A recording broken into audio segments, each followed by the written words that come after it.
الحمد لله، وصلى الله وسلم وبارك عليه وعلى آله وصحبه وسلم تسليما كثيرا. أما بعد.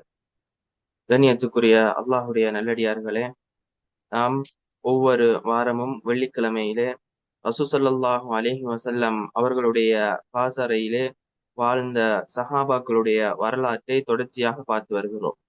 அந்த அடிப்படையிலே இன்றைய தினம் ஜாஃபர் இப்னு அபி தாலிப் ரலியல்லாஹு அன்ஹுடைய வாழ்க்கை வரலாற்றை பார்ப்பது சிறந்ததாக இருக்கும் என்று நினைக்கிறேன்.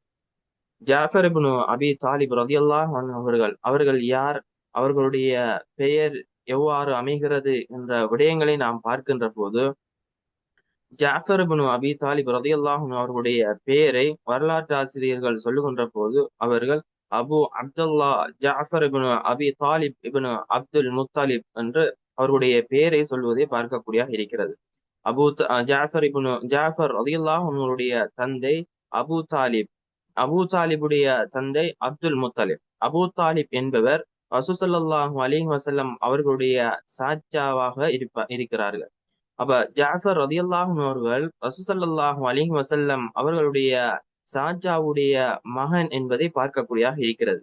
அது மாத்திரமல்லாமல் ஜாஃபர் இப்னு அபி தாலிப் ரலியல்லாஹு அன்ஹு அவர்கள் அலி ரலியல்லாஹு அன்ஹுடைய சகோதரன் என்பதையும் பார்க்கக்கூடியதாக இருக்கிறது. ஜாஃபர் ரலியல்லாஹு அன்ஹு அவர்கள் மக்கமா நகரிலே ரசூல் ஸல்லல்லாஹு அலைஹி வஸல்லம் அவர்கள் மதீனாவுக்கு ஹிஜ்ரத் வருவதற்கு 34 வருடங்களுக்கு முன்னாலே மக்கமா நகரிலே ஜாஃபர் இப்னு அபி தாலிப் ரலியல்லாஹு அன்ஹு அவர்கள் பிறக்கிறார்கள். ஜாஃபர் இப்னு அபி தாலிப் ரலியல்லாஹு அன்ஹு அவர்களையும் அலி ரலியல்லாஹு அன்ஹு அவர்களுடைய சகோதரர் அலி ரலியல்லாஹு அன்ஹு அவர்களையும் நாம் பார்க்கின்ற போது, அலி ரலியல்லாஹு அன்ஹு அவர்களை விட ஜாஃபர் இப்னு அபி தாலிப் ரலியல்லாஹு அன்ஹு அவர்கள் 10 வயது மூத்தவர்கள் என்பதை பார்க்கக்கூடியதாக இருக்கிறது. ஜாஃபர் இப்னு அபி தாலிப் ரலியல்லாஹு அன்ஹு அவருடைய வாழ்க்கை வரலாற்றுகளை நாம் பார்க்கின்ற போது, ஜாஃபர் இப்னு அபி தாலிப் ரலியல்லாஹு அன்ஹு அவர்களை ரசூல் ஸல்லல்லாஹு அலைஹி வஸல்லம் அவர்கள் ஒரு முறை புகழ்ந்து கூறுகிறார்கள்.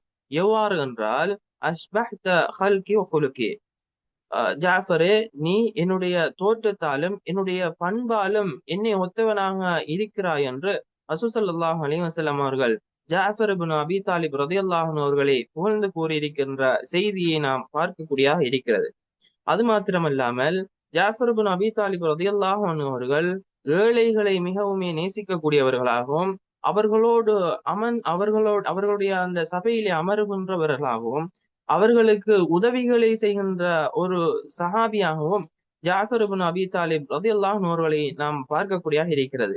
எந்த அளவுக்கு என்றால், அபூ ஹுரைரா ரலியல்லாஹு அன்ஹு அவர்கள் ஜாஃபர் இப்னு அபி தாலிப் ரலியல்லாஹு அன்ஹு அவர்களை பற்றி சொல்லுகின்ற போது, கான ஜாஃபர் கைரன் நாசி லிமசாக்கின், ஏழைகளுக்கு ஒரு சிறந்த மனிதராக இந்த ஜாஃபர் இப்னு அபி தாலிப் ரலியல்லாஹு அன்ஹு அவர்கள் இருந்தார்கள் என்று அபூ ஹுரைரா ரலியல்லாஹு அன்ஹு அவர்கள் ஜாஃபர் ரலியல்லாஹு அன்ஹு அவர்களை வர்ணித்து சொல்லுகின்ற செய்தியை நாம் பார்க்கக்கூடியதாக இருக்கிறது.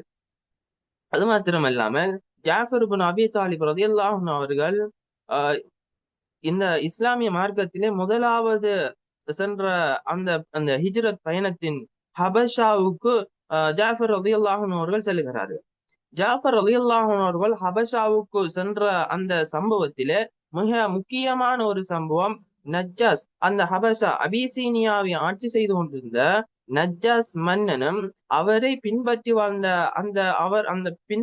அந்த சமூகமும் ஜாஃபர் ரலியல்லாஹு அன்ஹு அவருடைய உயரிய நட்பண்பின் காரணமாக இஸ்லாத்தை ஏற்றுக்கொண்டார்கள் என்ற வரலாற்றை நாம் பார்க்கக்கூடியதாக இருக்கிறது.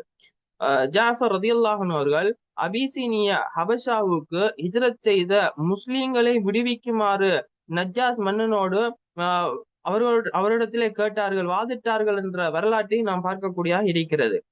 எந்த அளவுக்கு என்றால், நஜ்ஜாஸ் மன்னனிடத்திலே ஜாஃபர் ரலியல்லாஹு அன்ஹு அவர்கள் வாதிட்டு அவர்கள் அல் குர்ஆனிய வசனத்தை ஓதி காட்டுகிறார்கள். சூரா மரியமுடைய ஆரம்ப வசனங்களை நஜ்ஜாஸ் மன்னனுக்கு ஜாஃபர் ரலியல்லாஹு அன்ஹு அவர்கள் ஓதி காட்டுகிறார்கள். சூரா மரியமுடைய அந்த ஆரம்ப வசனங்களை ஜாஃபர் ரலியல்லாஹு அன்ஹு அவர்கள் ஓதுகின்ற போது நஜ்ஜாஸ் மன்னன் அந்த அல் குர்ஆனிய வசனங்களை கேட்டு அழ ஆரம்பிக்கிறார். எந்த அளவுக்கு என்றால், அவருடைய தாடி நனைகின்ற அளவுக்கு நஜ்ஜாஸ் மன்னன் அந்த அல் குர்ஆனிய வசனங்களை செவிமடுத்து அழ ஆரம்பிக்கிறார். அவர் மாத்திரமல்ல, அவருடைய சபையிலே இருந்த அந்த பாதிரியார்கள் கூட இந்த அல் குர்ஆனிய வசனங்களை செவிமடுத்து அழ ஆரம்பிக்கிறார்கள். அந்த அளவுக்கு அவர்களுடைய உள்ளங்களை அல் குர்ஆனிய வசனம் தாக்கம் செலுத்தியது என்பதை பார்க்கக்கூடியதாக இருக்கிறது. நஜ்ஜாஸ் மன்னன் அந்த சந்தர்ப்பத்திலே சொல்லுகிறான், இன்ன ஹாதல் கலாம், இந்த வசனங்கள், இந்த வேத வசனங்கள் இருக்கிறது, லயஹ்ருஜு மின் மிஷ்காத்தில்லதி ஜாஅ பிஹா மூசா, மூசா அலைஹிஸ்ஸலாம் அவர்கள் கொண்டு வந்த அந்த வேதத்துடைய வழியிலே, வேதத்துடைய ஒளியிலே வருகின்ற வசனங்கள் என்று சொல்லி இந்த அல் குர்ஆனிய வசனங்களை நஜ்ஜாஸ் மன்னன் சொன்னான் என்ற வரலாற்றுகளை நாம் பார்க்கக்கூடியதாக இருக்கிறது. ஜாஃபர் ரலியல்லாஹு அன்ஹு அவர்கள் அந்த அபிசீனியாவிலே, அந்த ஹபஷா மண்ணிலே 7 வருடங்கள், இந்த 7 வருடங்கள் ரசூல் ஸல்லல்லாஹு அலைஹி வஸல்லம் அவர்கள் மக்காவில் இருந்து மதீனாவுக்கு ஹிஜ்ரத் வந்ததன் பின்னால் 7 வருடங்கள் அபிசீனியாவிலே ஜாஃபர் ரலியல்லாஹு அன்ஹு அவர்கள் இருக்கிறார்கள். பின்னால் 7 வருடங்களுக்கு பின்னால் ஹபஷாவில் இருந்து ஜாஃபர் ரலியல்லாஹு அன்ஹு அவர்கள் மதீனாவுக்கு வருகிறார்கள். மதீனாவுக்கு வருகின்ற சந்தர்ப்பத்திலே ரசூல் ஸல்லல்லாஹு அலைஹி வஸல்லம் அவர்கள் கைபர் யுத்தத்திலே இருக்கிறார்கள். ரசூல் ஸல்லல்லாஹு அலைஹி வஸல்லம் அவர்கள் கைபர் யுத்த அந்த சந்தர்ப்பத்திலே ஜாஃபர் ரலியல்லாஹு அன்ஹு அவர்களை கண்டதும் அவர்கள் சந்தோஷப்படுகிறார்கள். எந்த அளவுக்கு என்றால், ரசூல் ஸல்லல்லாஹு அலைஹி வஸல்லம் அவர்கள் சந்தோஷத்தின் காரணமாக ஜாஃபர் ரலியல்லாஹு அன்ஹுடைய 2 கண்களுக்கும் இடையிலே முத்தமிட்டு ரசூல் ஸல்லல்லாஹு அலைஹி வஸல்லம் அவர்கள் சொல்லுகிறார்கள், லா அத்ரி பி ஐயிஹிமா உஸர், நான் எந்த விடயத்துக்கு, இந்த 2 விடயத்திலே எந்த விடயத்துக்கு நான் சந்தோஷம் அடைவது என்று தெரியாமல் இருக்கிறேன். பிஃபத்ஹி கைபர் அம் பி குதூமி ஜாஃபர், ஜாஃபர் ரலியல்லாஹு அன்ஹு அவர்கள் வந்ததற்கா அல்லது இந்த கைபர் யுத்தம் வெற்றி பெற்றதுக்காக நான் சந்தோஷம் அடைவதா என்று, நான் எந்த விடயத்துக்காக, இந்த 2 விடயத்திலே எதற்காக நான் சந்தோஷம் அடைவது என்று தெரியாமல் இருக்கிறேன் என்று ரசூல் ஸல்லல்லாஹு அலைஹி வஸல்லம் அவர்கள் சொன்னார்கள் என்ற வரலாற்றையும் நாம் பார்க்கக்கூடியதாக இருக்கிறது. ஜாஃபர் ரலியல்லாஹு அன்ஹு அவர்கள் முஅத்தா யுத்தத்தின் போது அவர்களுடைய 40வது வயதிலே அவர்கள் மரணிக்கிறார்கள்.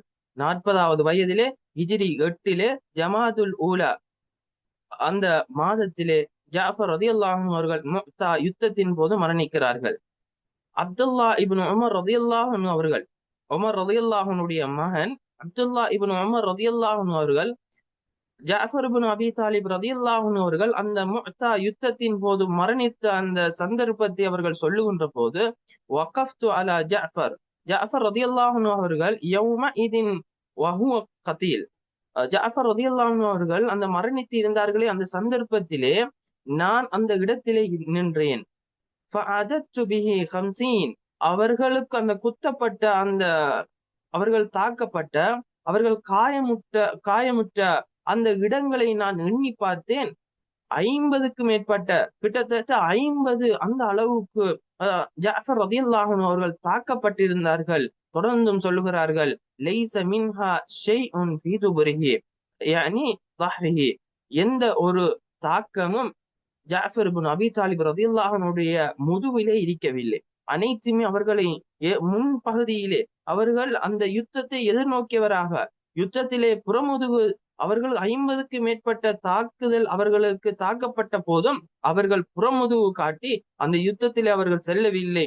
மாறாக அவர்கள் அந்த யுத்தத்தை எதிர்கொண்டார்கள். அதன் காரணமாக அனைத்து தாக்கமும் அவர்களுடைய முன்பகுதியிலே இருந்தது என்று அப்துல்லா இப்னு உமர் ரலியல்லாஹு அன்ஹு அவர்கள் ஜாஃபர் ரலியல்லாஹு அன்ஹு அவருடைய அந்த ஷஹீதாக்கப்பட்ட அந்த சந்தர்ப்பத்தை பற்றி சொல்லுகின்ற விடயத்தை பார்க்கக்கூடியதாக இருக்கிறது. ரசூல் ஸல்லல்லாஹு அலைஹி வஸல்லம் அவர்களுக்கு ஜாஃபர் ரலியல்லாஹு அன்ஹு அவர்கள் இந்த யுத்தத்திலே, முஅத்தா யுத்தத்திலே ஷஹீதாக்கப்பட்டார்கள் என்ற செய்தி அவர்களை வந்தடைகிறது.